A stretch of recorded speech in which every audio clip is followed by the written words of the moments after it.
Shields up, Ironbreakers. Rurikhan here coming at you with another video. Welcome back to Final Fantasy XIV, and today I'm going to be bringing you a brand new player guide. The purpose of this particular video is going to be to introduce you guys to the basic concepts of Final Fantasy XIV, tell you what you can expect from this MMO when compared to other MMOs on the market, and also give you a couple of tips that will hopefully help you get started on your journey into Eorzea. And some of you might question the timing of this video, like, why now? This game came out in like 2013. But if you guys have been watching my live streams over on Twitch, you will be aware of the fact that I've been watching quite a few Bellular clips from his podcast. And some of you might be wondering, who the hell is Bellular? And Bellular is a quite prolific content creator in World of Warcraft, and he's been trying out Final Fantasy XIV. And he's been giving out his thoughts and opinions on 14. And throughout my live streams, I've been, commenting on the stuff that he talks about, and at the same time, answering questions that people have in chat, because there's a lot of people that are curious about trying out 14 right now. So I figured a video where I consolidate a lot of this just kind of made sense. So let's get things started by talking about what sets Final Fantasy XIV apart from most other MMOs out in the market right now. And I think one of the big things is definitely its story. Like, this is a very story-heavy MMO. As a matter of fact, a lot of people will tell you that Final Fantasy XIV is essentially a single-player JRPG. It just so happens to take place in an MMO. Other players have also said that when you talk about Final Fantasy XIV, it's like playing a regular Final Fantasy game, except when you go into a dungeon, other players are there with you. The other players actually form your party as you are out adventuring into different dungeons and other instanced content. So why is it important to particularly talk about the story? Because when you look at World of Warcraft, for instance, which is another one of the MMOs on the market, or even not just World of Warcraft, but several other MMOs, you will have kind of like this mentality that you go into the MMO, you find a quest hub, you pick up a bunch of quests, and then you go out into the world, you complete all of those quests, and then you come back and you turn all of those in bulk. Now, this is something that you can choose to do in Final Fantasy XIV. As a matter of fact, that is what I tried doing back in 2013 when the game came out. And let me tell you, that didn't last very long because I got burned out. Now, that doesn't mean that everybody's going to burn out on the game like me if you choose to do things that way, but Final Fantasy XIV, it kind of feels like it's supposed to be played in a different way. And we're going to get a little bit into it further ahead in the video, but suffice it to say that there's a big emphasis on the telling of the story of this game, which means that there's also going to be a lot of points in the game where you are actually just going to be reading. There's a lot of quests that are basically a couple of characters interacting with one another, and you're there, and sometimes you participate in the discussions, and other times you don't participate in the discussions, and you're just listening to what is happening, and the story is being told. And not all of it is going to be voice acted. There are certain portions that are voice acted. Those are probably the most important parts of the story, but there's also other parts that are not voice acted. So if you have a problem with that, let me just warn you ahead of time that this is something that Final Fantasy does, okay? Particularly when you reach the end of Realm Reborn, there's just a bunch of quests that is just you talking to other characters and reading the outcomes. Now, they do reward you in, in experience and stuff like that.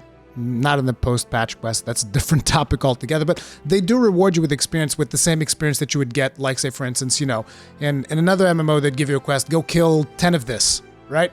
And you'd go and you kill 10 things, and you collect 10 things or whatever, and then you bring them back, and they would give you a bunch of XP and money and all of this stuff, right?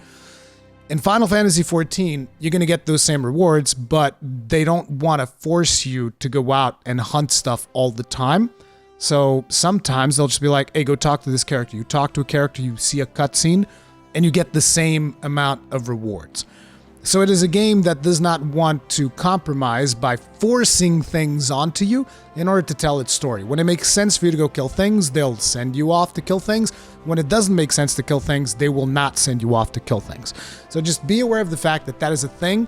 And for some people, that's going to be okay. For other people, you are not going to like that. And let me just warn you, there's we got Realm Reborn, Heavensward, Stormblood, and Shadowbringers. So that's one base game and 3 expansions that have a ton of quests like that. And I want to make sure that you guys understand, I don't think this is a bad thing. This is just something that is for a specific target audience because, as you guys are probably aware, the people that enjoy Final Fantasy XIV, they really do enjoy it. So this is kind of like targeted at them. And if you come in with an open mind like I did back in like 2019, which is when I restarted playing Final Fantasy XIV, you're probably going to enjoy it too.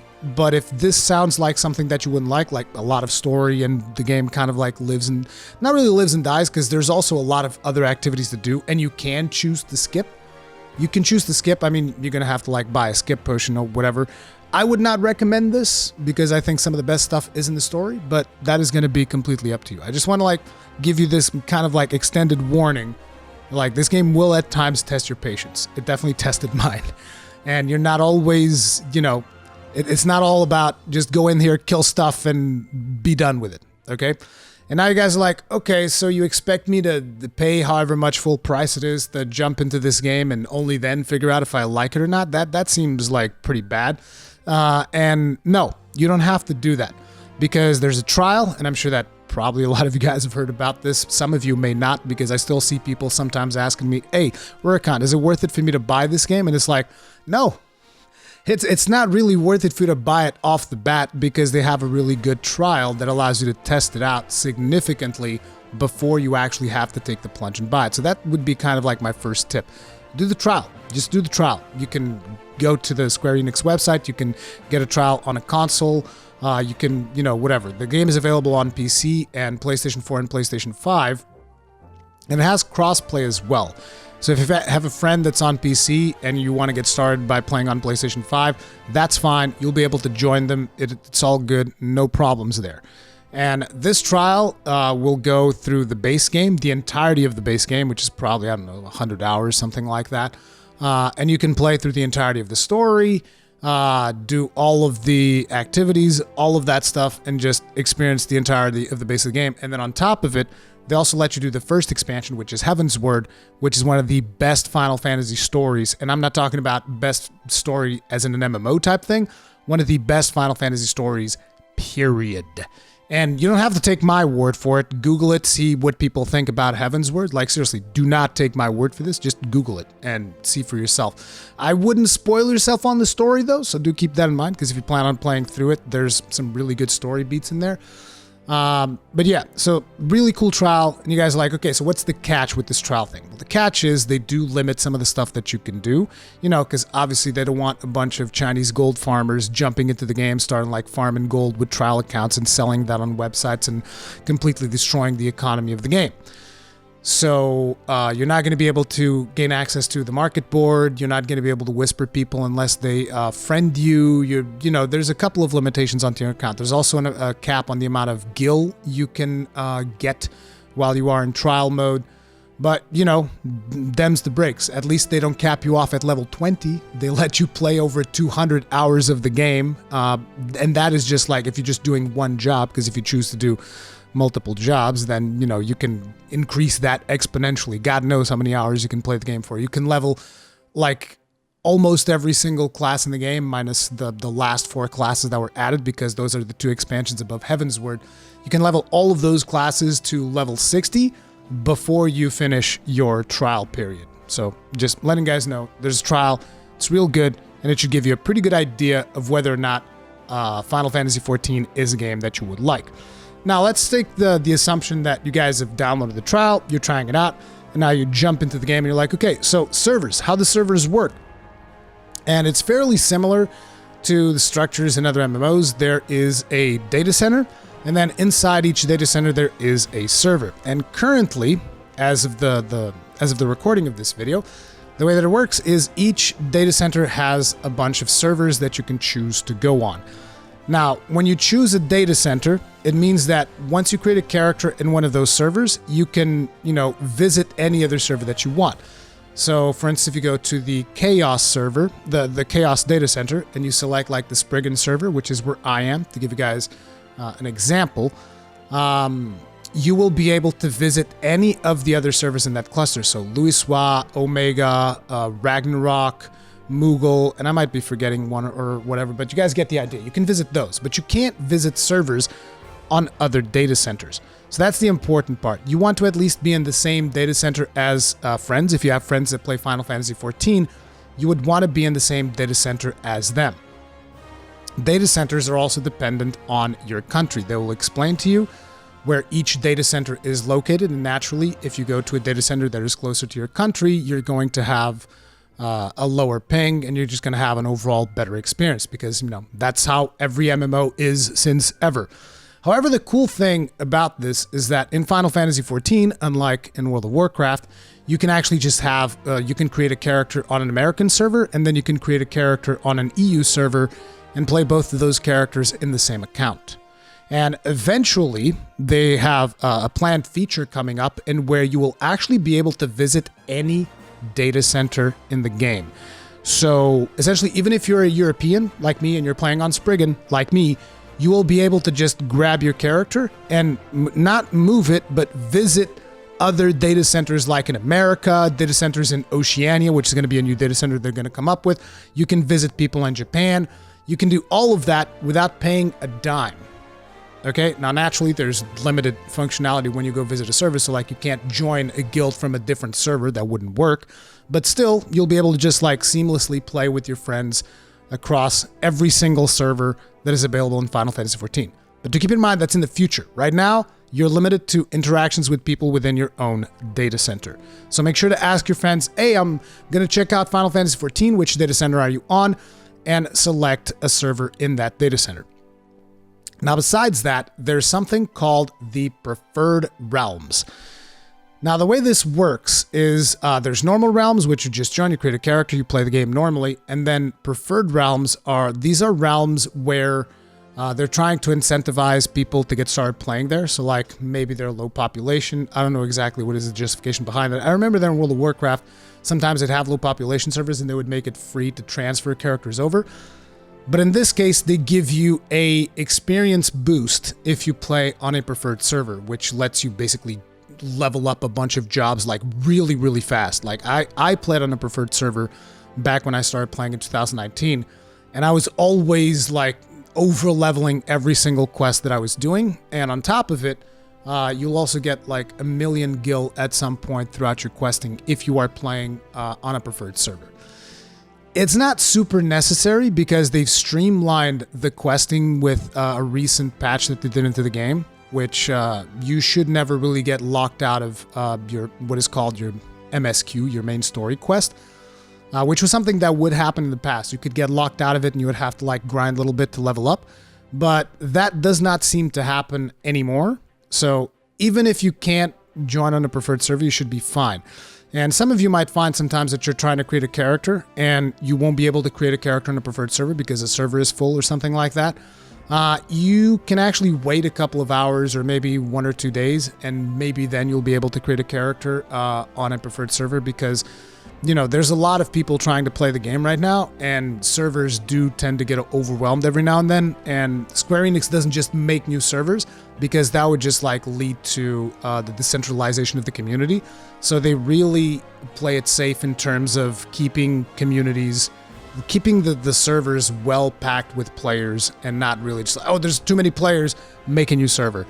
And usually, even if you do get a queue logging into the game, I've never been stuck on a queue more than like, I don't know, 10 minutes. And 10 minutes, we're talking like patch day.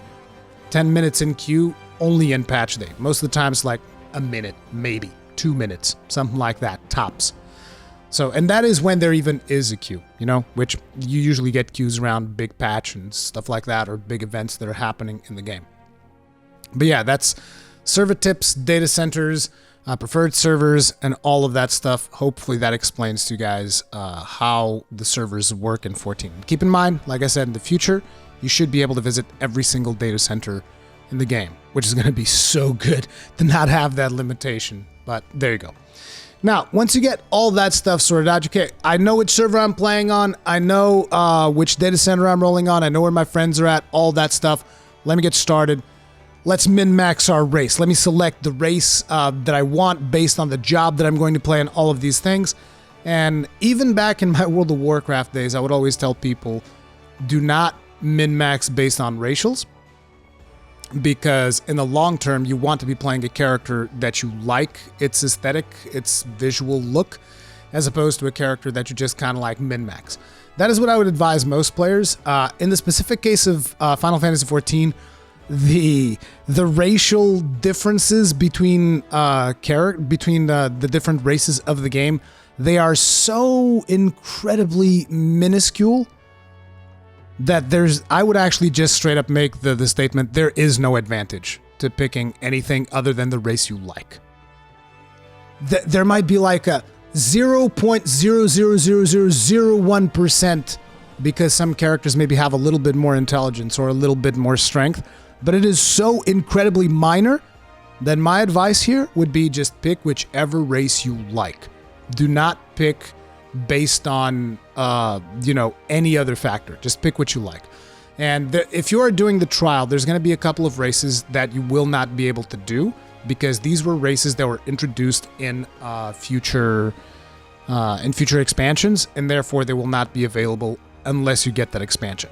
However, there is something that you can buy. It's called Fantasia. So if you just want to start the trial anyway, and then later on you're like, oh, I actually really like Vieira, I want to have a Vieira, and you can use this Fantasia potion to change your character. I've been using it to transfer my character to different things. And by the way, if you play through the game, you don't actually have to buy this thing because I think they give you 2 for free.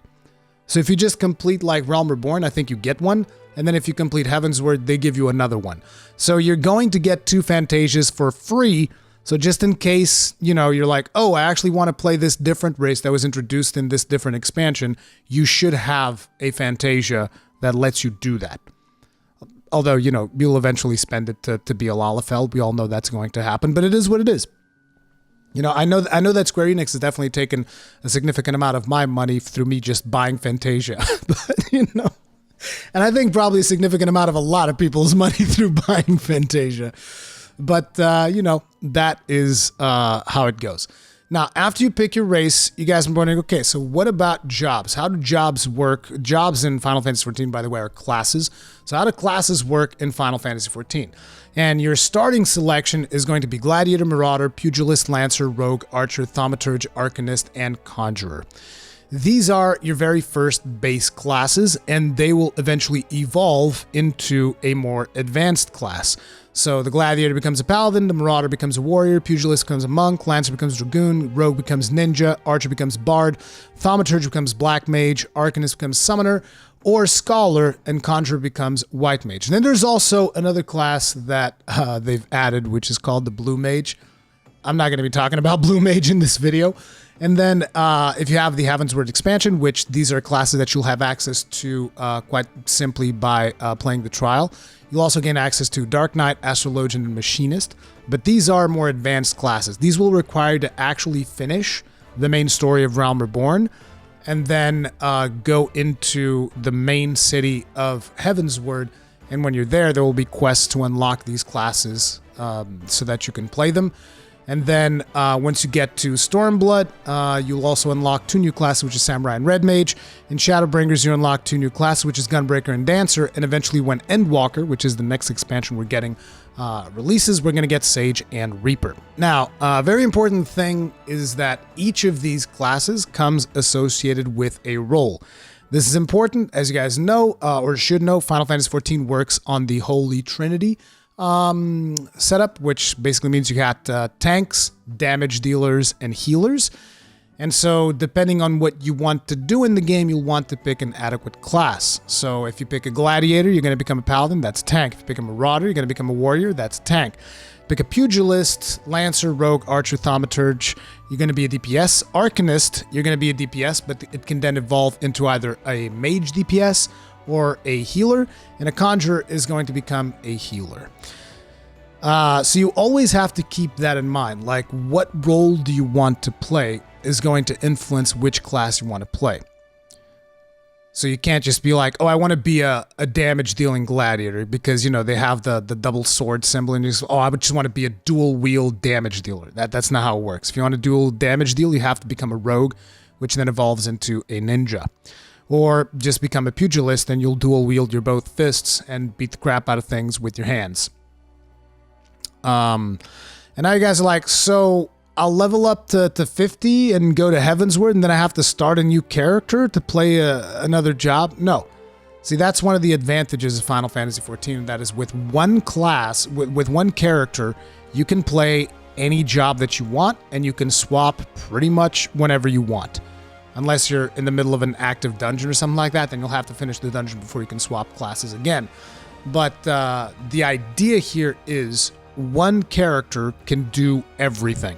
So when you get to 50 and you go to Heavensward and you unlock Dark Knight, you can instantly become a Dark Knight.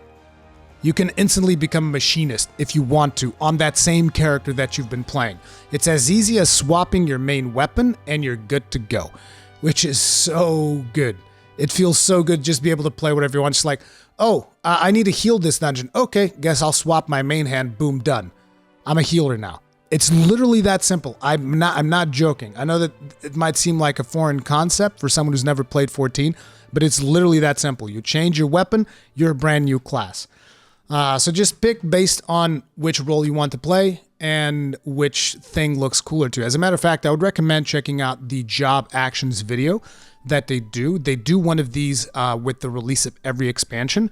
So I'll probably be showing in the background the job actions for Shadowbringers, which shows you the job actions of every single class available to you. And also you might want to check out the limit break actions, because they also show you the limit breaks that these classes can do if you ever get to limit break 3 and just pop off your limit break, which I'm not going to be talking too much about limit breaks here. But yeah, you want to pick a class that you can identify with, that does the role that you want to play, and that also has cool-ass animations, because ultimately that's what you're going to be looking at most of the time. You're going to be looking at the animations of your class while you're dealing damage, which is why they do these job action videos to begin with. So make sure to check that out before you make a decision on which class you are playing. And by the way, the color of the icons of each job, it signifies what their role is. So blue icons, tanks; red icons, DPS; green icons, healers. Okay? So now you've picked your race, you've picked your job, you jumped into the game, and I was like, okay, the game's asking me if I want to play this with a controller or a keyboard. At least it does that if you're on console. And you guys are like, why would I play an MMO with a controller? Good God, I can't even imagine that. I play with a controller. I find it more fun and more relaxing than playing with a keyboard. It does have a significant adaptation period, but you know, once you get used to it, it's not really a big deal. And there are people doing Savage raids on controller, and they're doing fine. Just like there's people doing Savage raids on keyboard, and they're doing fine. They actually have really good controller implementation, the way that it works and whatnot. If you guys want to learn more about that, I would actually advise you to check out the Work to Game channel, because Brian does a lot of controller tutorials there, explaining like controller setups that he does for different classes and whatnot. So I advise you guys to check that out, but just know that it's not like controller is a gimped way to play Final Fantasy XIV. It really isn't. It is very viable to play through the whole thing on controller. As a matter of fact, one of the people that I know plays this game a lot, he plays every single class in the game, and he plays all of them on controller. So just be aware of that. If you're curious, you can check that out. But again, it still works on mouse and keyboard. It's not really a big problem. The other thing that you then want to do is maybe customize your HUD. Unlike World of Warcraft, you don't need add-ons at all to make the game playable. You can play the whole thing without add-ons, and I mean like literally no add-ons. You don't need anything like a DBM or anything like that, even if you're going to do raiding. Even if you're going to do Savage content, Ultimate content, all of that stuff, you do not need add-ons. There are add-ons on the PC version, namely stuff like DPS meters and stuff like that. Those exist, and then you can upload logs and do all of those min-max things that some of you guys really enjoy. But again, all that stuff is optional, and you don't have to use it. And as a matter of fact, if you do use damage meters, keep in mind that a big portion of the community will not appreciate if you're constantly spamming your meter results like people tend to do in World of Warcraft. It is kind of shunned upon. As a matter of fact, there is no official support for add-ons, and if you try to use add-ons as a way to like harass other players, the developers will take swift action.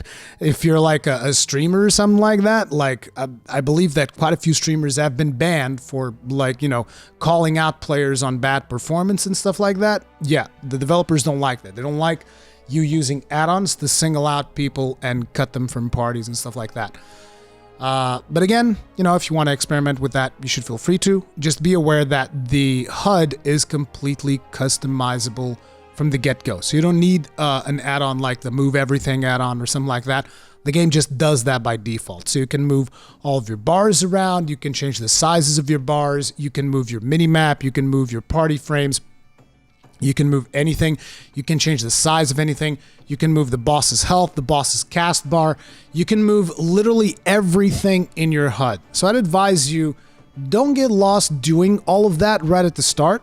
You know, get a couple of fights under your belt, go fight some monsters, go do some quests, some stuff like that, and then think about customizing your HUD, because that's kind of like a big, it's a big commitment. Like, I know that I spent hours upon hours customizing like my party frames, my boss's health and boss cast bars and whatnot to be able to see everything, and obviously also my bars on a per classes. Every time that I try a new class, I spend like 2 hours messing around with the bars, because the abilities in Final Fantasy XIV, there's a lot of them and you have to use a lot of them. It's not like in World of Warcraft where you'll use like, you know, 4, maybe 5 abilities consistently.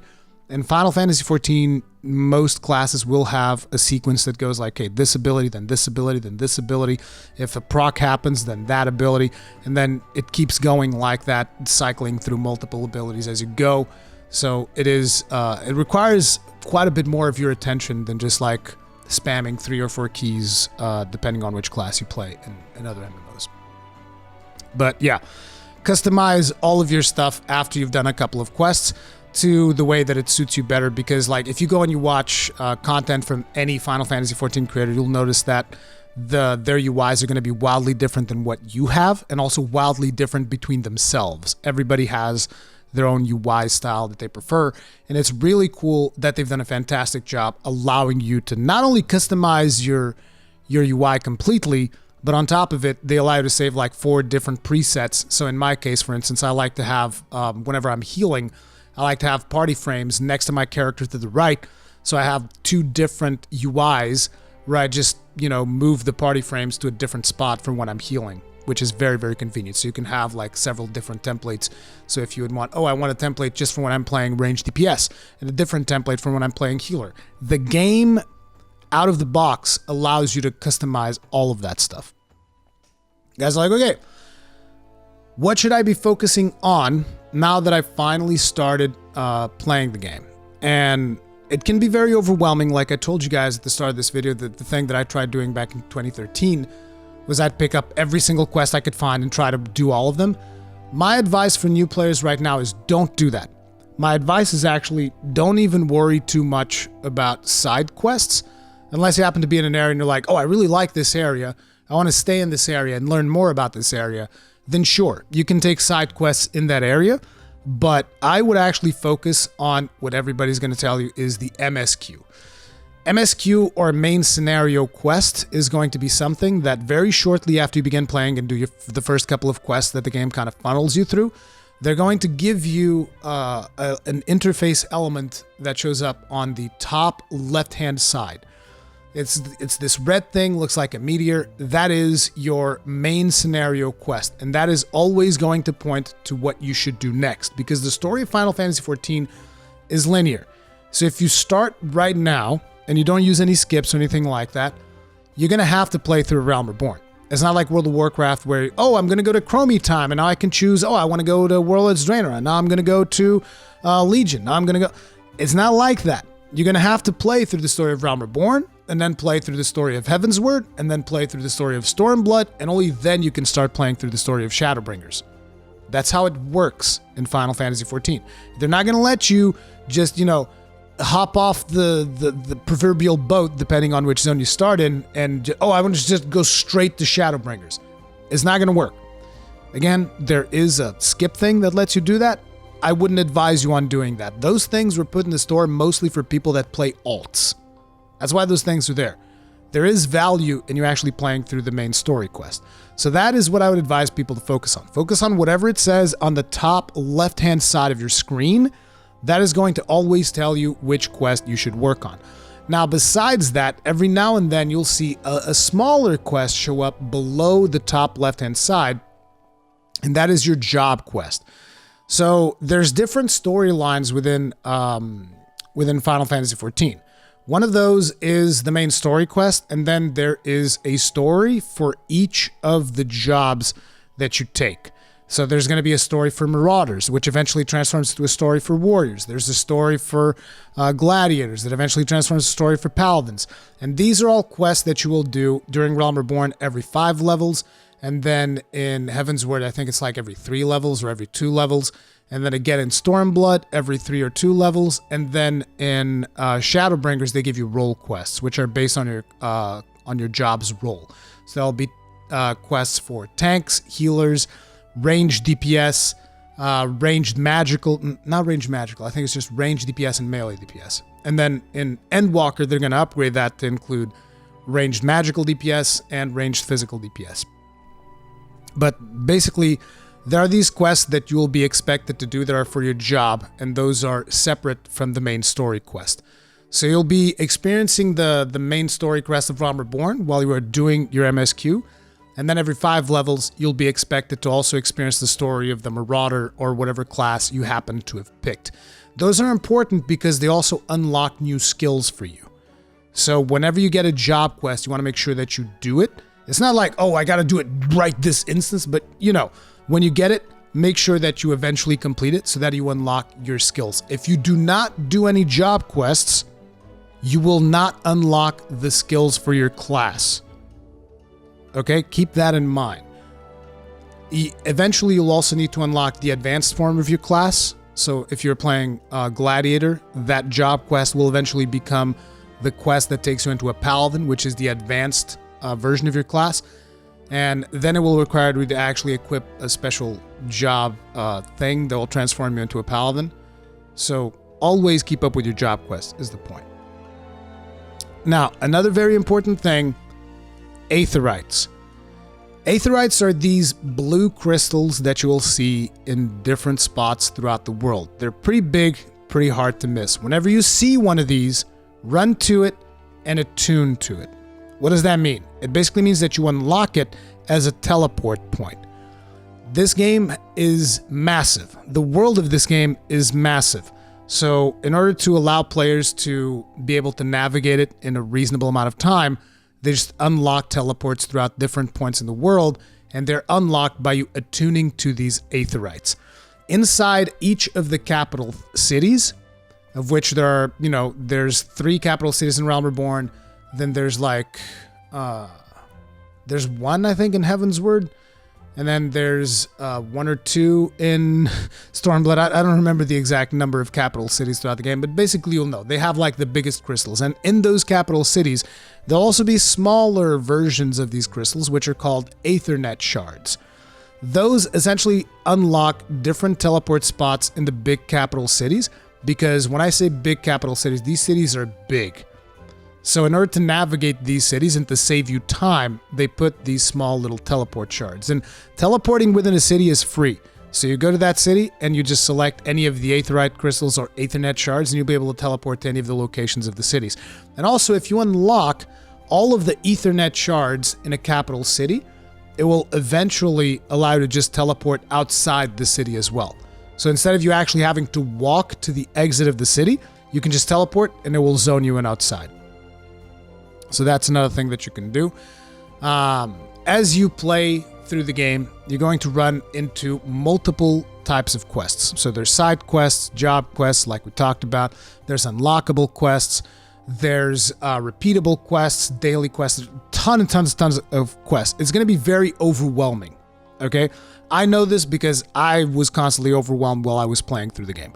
The game can be very overwhelming at times. So my advice is I'm going to put an image on screen right now that will show you the different icons of quests that you can take. When you are starting out, you want to focus on the MSQ quests. These are the ones that look like they have a meteor type symbol on top of them. So characters that you see with a quest like that, that is your main story quest. That is an important quest. That is one of the quests you want to focus on. Another type of quest that is very important is the unlockable quest. These are quests with a blue background and a plus symbol. The reason these are important is because they will unlock specific game features. Like some of them will unlock dungeons that you can go and do. Others will unlock features like, for instance, you can call a dude that cuts your hair and gives you makeup, whatever. And there's basically a bunch of features that these will unlock as you move through the game. So whenever you see one of these unlockable quests, make sure to do that, because that also gives you access to more fun things to do. And then sometimes you will run into monsters that have like a symbol on top of their head. This is probably going to be once you unlock your hunting log. And these are just monsters that are going to give you an experience boost for killing them. As a matter of fact, if you are planning on leveling up a side job, so like a different class because you want to try it out, one of the fastest ways of leveling it up early on is to do the hunting log. You find specific monsters out in the world, you hunt them, and you get a decent chunk of EXP, and it's just fun times. It's kind of like a side thing for you to work on. And usually I don't go out of my way on my first character to do the hunting log, but if you just see a little creature that has a symbol on top of their head that looks like it might be something from your hunting log, you kill them and you get additional boost of experience. And then by the time you reach level 15, they will unlock something for you, which is called the Hall of the Novice. This is a quest chain that you will want to do because it's going to teach you the basics of running dungeons, the basics of how to deal damage with your class, the basics of interrupting and, you know, dodging AoEs, stuff like that. And at the end of you completing Hall of the Novice, they're going to give you like pieces of gear that will help you continue to level up. This basically teaches you how to play the game with your class specifically, not just how to play the game, but how to play the game with your chosen class. So that's definitely something that you will want to do. Overall, like I said, I would heavily recommend ignore side quests unless they happen to be in an area that you're having a lot of fun in and you don't want to leave that area and you want to learn more about that area, then sure. Just be aware that side quests are usually not that rewarding, so they're not really that much worth of your time in terms of like optimizing how much you're getting of experience, how much, and they don't even give you that much story in regards to what is happening in the main plot. They do give you like sometimes tidbits of what is happening in that zone, but again, I would ignore side quests for the most part because it's very easy to get burned out if you're trying to check off every single side quest off the map. You can do that later on if you want to. It's not like they become unavailable, they're still there. And finally, my most important tip: take your time. And I know that this seems like a basic thing. What do you mean take your time? But I really do mean that. Take your time going through the game. Because I know that it is tempting. You're like, oh, I just want to get the Shadowbringers. I want to get to the good part. But that's just it. The good part of Final Fantasy XIV is the entire journey. So if you're just like boosting yourself, going super fast, let's go, Shadowbringers, yay! You're not going to enjoy the game as much as if you just like take a breather, take your time, play through it at your own pace, engage in every single bit of content, because the game is made in a way that veteran players are encouraged and rewarded for doing old legacy content.